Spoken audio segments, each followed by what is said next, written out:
आज हम लोग इस लेक्चर में आईपीएसी नाम पढ़ेंगे। अब आईपीएसी का पूरा नाम है international union of pure applied chemistry. Clear? International union of pure applied chemistry. IUPAC नाम पढ़ने से पहले सबसे पहले हम फोर्थ ए ग्रुप के एलिमेंट के बारे में देख लेते हैं। फोर्थ ए ग्रुप एलिमेंट में carbon, silicon, germanium, stainless, lead. चौथे ग्रुप के तत्वों की वैलेंसी 4 और 2 होती है। 2 वैलेंसी इसलिए होती है due to inert pair effect के कारण इनकी वैलेंसी 2 होती है। वैसे उनके बाहर कुछ 4 इलेक्ट्रॉन है, वैलेंसी 4 ही होना चाहिए, लेकिन due to inert pair effect के कारण जो इनकी वैलेंसी 2 भी होती है। अब आते हैं stability of tetra valency, 4 valency की स्टेबिलिटी। कार्बन की ज़्यादा स्टेबल होती है सिलिकॉन से, ये आर्डर है 4 वैलेंसी की स्टेबिलिटी, और ये 2 वैलेंसी की स्टेबिलिटी का आर्डर है। अर्थात लेड की 2 वैलेंसी ज़्यादा स्टेबल होती है और कार्बन के 4 में ज़्यादा स्टेबल होता है। अब आते हैं श्रृंखलन, एक दूसरे से जुड़ने का गुण। देखिए यहाँ पर लिखा फिगर बनाया गया, कार्बन का एक दूसरे से जुड़ने का गुण हो उसको श्रृंखलन गुण कहते हैं। श्रृंखलन गुण सबसे ज़्यादा किसमें होता है? कार्बन में होता है। इसीलिए आज ऑर्गेनिक केमिस्ट्री बना है श्रृंखलन के कारण, इसको हिंदी में श्रृंखलन कहेंगे।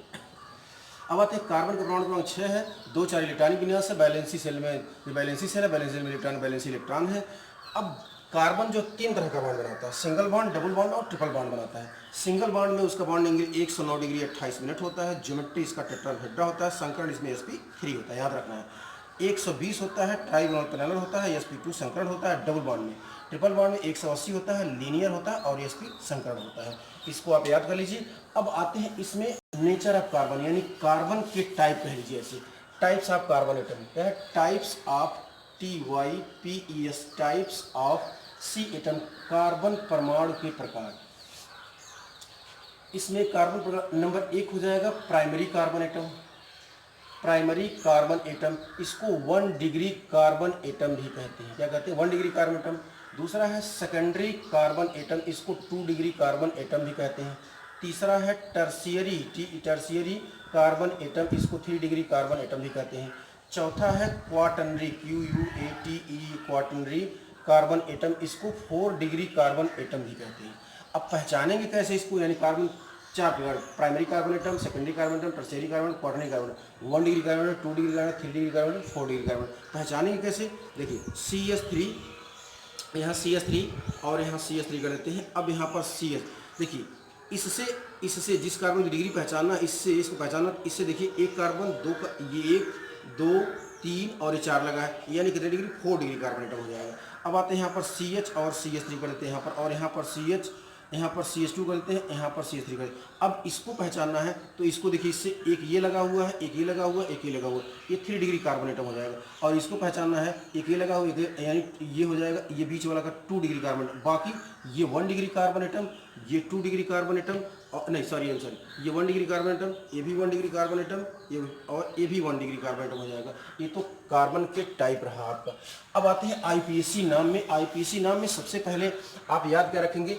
प्राइमरी प्रीफिक्स, सेकेंडरी प्रीफिक्स और रूट वर्ड, और इसके अलावा आपका प्राइमरी प्रीफिक्स, सेकेंडरी प्रीफिक्स और इसको फंक्शन। देखिए आपको याद रखना है क्रम से, सबसे पहले रूट वर्ड याद रखना है, उसके बाद प्राइमरी प्रीफिक्स याद रखें। ध्यान रखेंगे प्रीफिक्स, इसको कहते हैं, सॉरी ये सफिक्स है, आई एम सॉरी, ये सफिक्स SUFI सफिक्स, और ये सेकेंडरी सफिक्स, इसको कहते हैं अनुलग्न, यानी रूट वर्ड को हिंदी में कहते हैं मूल शब्द। प्राइमरी सफिक्स को कहते हैं प्राथमिक पूर्वलग्न, अनुलग्न कहते हैं, प्राथमिक अनुलग्न। और सेकेंडरी सफिक्स को कहते हैं द्वितीयक अनुलग्न। सफिक्स का अनुलग्न हिंदी है, ये सफिक्स अनुलग्न है और ये मूल शब्द है। और प्रीफिक्स को पूर्वलग्न, प्राइमरी प्राथमिक पूर्वलग्न, द्वितीयक पूर्वलग्न इसको। अब आते हैं इसमें नंबर 1 रूट वर्ड पढ़ते हैं। देखिए अगर ऑर्गेनिक कंपाउंड का नामकरण करना है तो सबसे पहले ध्यान रखना है उसमें कितने कार्बन है। सबसे पहले कार्बन की एक लंबी श्रृंखला ढूंढना है। तो अगर उस ऑर्गेनिक कंपाउंड में या जिस कंपाउंड का नामकरण करना है उसमें अगर एक कार्बन, उसको मेथ कहेंगे, 2 कार्बन है एक कहेंगे, 3 कार्बन प्रोप कहेंगे, 4 कार्बन ब्यूट कहेंगे, 5 कार्बन पेंट कहेंगे, 6 कार्बन हेक्स कहेंगे, 7 कार्बन है हेप्ट कहेंगे, 8 कार्बन ऑक्ट कहेंगे, 9 कार्बन है नोन कहेंगे, 10 कार्बन डेक कहेंगे, 11 कार्बन है वन डेक कहेंगे। ठीक, अब आते हैं प्राइमरी सफिक्स में। प्राइमरी सफिक्स में 3 बातों को ध्यान रखना है। अगर कार्बन कार्बन के बीच में सिंगल बॉन्ड है उसके लिए प्राइमरी सफिक्स क्या लगाते हैं? एन लगाते हैं। क्या लगाते हैं? एन। अगर कार्बन कार्बन के बीच डबल बॉन्ड है उसके लिए प्राइमरी सफिक्स क्या लगाते हैं? इन लगाते हैं।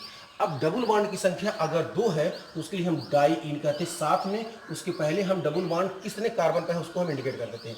अब 3 डबल बॉन्ड अगर है तो उसको कहते हैं ट्राईन कहते हैं, और उसको आगे संख्या में इंडिकेट करते हैं।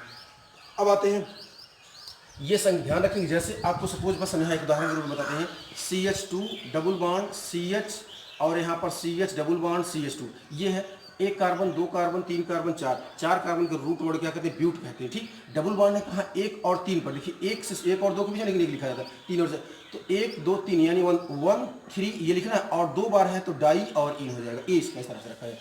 तो आप इसको अगर ट्रिपल बॉन्ड है तो इसके लिए हम वाइन लिखेंगे, 2 ट्रिपल बॉन्ड है तो हम डाई वाइन लिखेंगे, 3 ट्रिपल बॉन्ड है तो हम ट्राई वाइन लिखेंगे, इसको याद रखेंगे।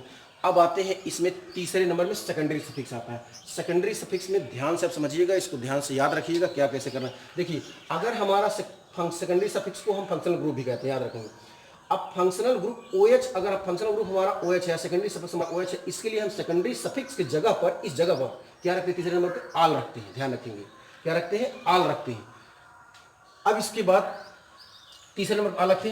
अब यहाँ पर C OH है तो इसमें अगर कार्बन काउंट होगा तब तो हम ओइक एसिड रखेंगे। कार्बन अगर काउंट नहीं होता है, अगर हम सेकेंडरी सफिक्स में ही रखना चाहते हैं तो उसको हम क्या कहते हैं, कार्बोक्सिलिक एसिड रखते हैं, याद रखेंगे। जैसे सपोज बस अगर हम ये C डबल बॉन्ड O और यहाँ पर O, यहाँ पर देखिए अगर ये C डबल बॉन्ड O और फिर O और H है, इसके कार्बन को काउंट करेंगे तो सेकेंडरी सफिक्स में ओइक एसिड रखेंगे। इसके कार्बन को काउंट नहीं करेंगे और तब इसको सेकेंडरी सफिक्स में रखेंगे तो उसको कार्बोक्सिलिक एसिड कहेंगे, ये याद रखेंगे। अब आता है यहाँ पर SO3H, इसको कहते हैं सल्फ्यूरिक एसिड कहेंगे, क्या कहते हैं, सल्फ्यूरिक एसिड रखा जाए।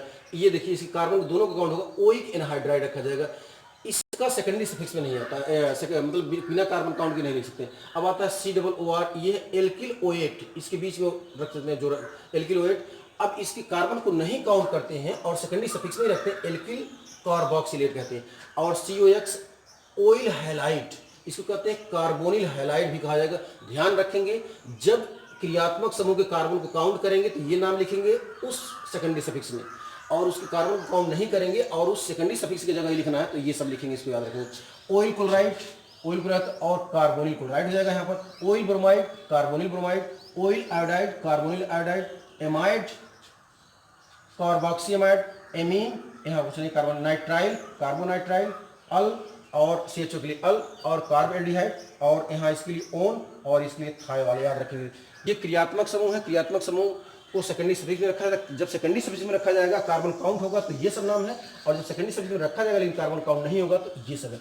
अब आते हैं इसमें आपका चौथे नंबर में आता है अर्थात प्राइमरी प्रीफिक्स में। प्राइमरी प्रीफिक्स R के लिए एल्किल, X के लिए हेलो, Cl देखिए R के लिए alkyl, hello, chloro, bromo, iodo, ONO, ध्यान रखेंगे ONO के लिए नाइट्राइट, CH2H के लिए हाइड्रोक्सी मेथिल, और इसके लिए यानी CH2H एथिल एमिनो, और CH2Cl के लिए क्लोरोमेथाइल, और S के लिए थायो, और ऐसे है बेंजाइलॉक्स,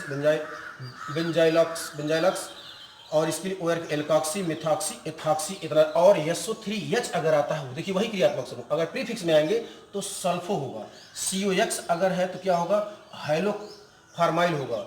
तो हाइलोफार्माइल, जो हाइलोफार्माइल क्लोरोफार्माइल हो सकता है, ब्रोमोफार्माइल, आयोडोफार्माइल हो सकता है। CnH2 है कार्बामाइल हो सकता है, Cn है तो साइनो हो सकता है, NH2 है तो एमिनो हो सकता है, CH है तो फार्माइल हो सकता है, OH है तो हाइड्रोक्सी हो सकता है, SS है तो मर्कैटो हो सकता है।